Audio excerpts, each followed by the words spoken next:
I need you to listen to me. Something really bad happened. You remember Louis Fergoli from high school? I went to his apartment. But when I showed up... Louis?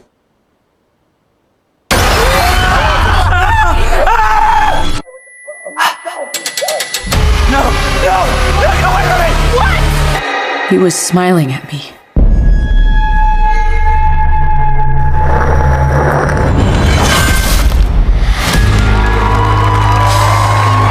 Ladies and gentlemen, Sky Riley, you are in the middle of a big world tour. You okay? I keep seeing this face everywhere.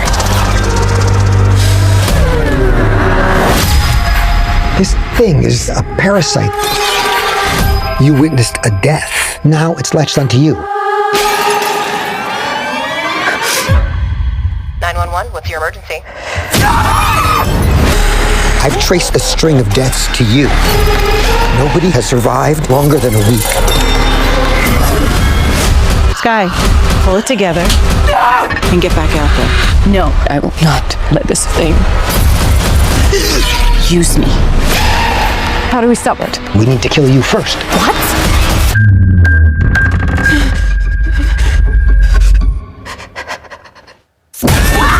Hello, my name is Michael Morley, and I'm here to review Smile 2.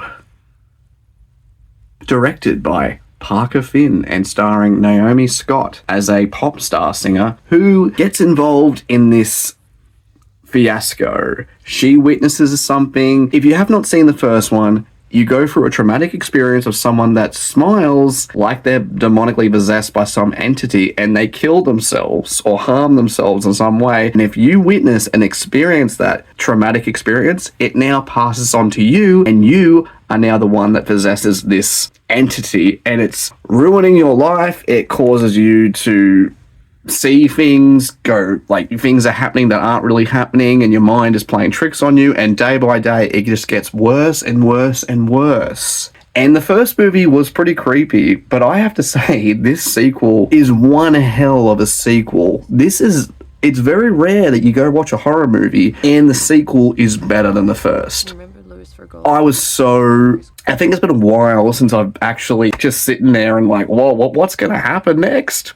What's happening next? Holy crap. You're on the edge of your seat. You really don't know what to expect, and you don't even know if the things that are happening are really happening, if it's in a head. And that's what keeps you literally, is this really happening? Is this happening? Is that happening? Parker Finn, who directed the first movie, he obviously had restraints with the first movie, and then how successful that movie became and how it was such a small budget and it made so much money. It was almost like the studio was like, dude, we're just going to let you do what you want to do with this movie. No restraints. We'll let you do what you want to do.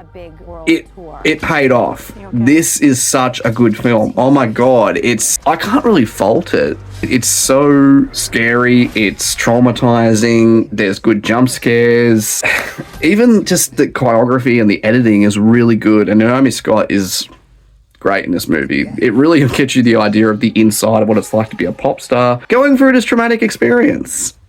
And there are definitely elements where it's funny, okay, and it's dark comedy, all right? It's very gruesome and bad, but it's hard not to laugh at some of these moments, especially from the audience's point of view, like people who are witnessing her, seeing this shit in their head, and she's the one that can see it, but they don't know what's going on. They're just seeing a normal person just going on, carrying on like a pork chop, and it's just funny to see it from their perspective. It's like normal, crazy, and it's hilarious to see their face like, what the fuck's going on? Like, why is she carrying on? And there are some really good other appearances, like the character, I shouldn't say, if you've seen the first movie, there is a story that continues on from where the first movie was left off to this movie, to how Naomi Scott's character gets this problem. And there is some really good smiles in this movie, and the one that stands out the most is her boyfriend who's in the movie. Something happens, he appears, and this smile on his face, and I had a look at him and I'm like, he reminds me of someone. I had to have a look and look him up, and I realized his name is Ray Nicholson. He is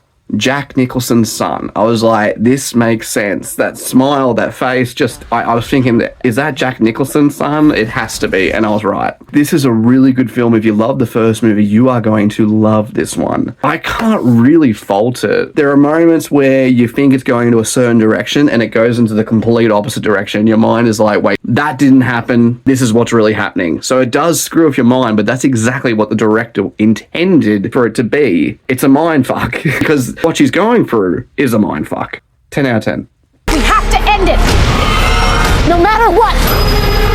You're not in control! I am! I need to stop it, but I don't know how.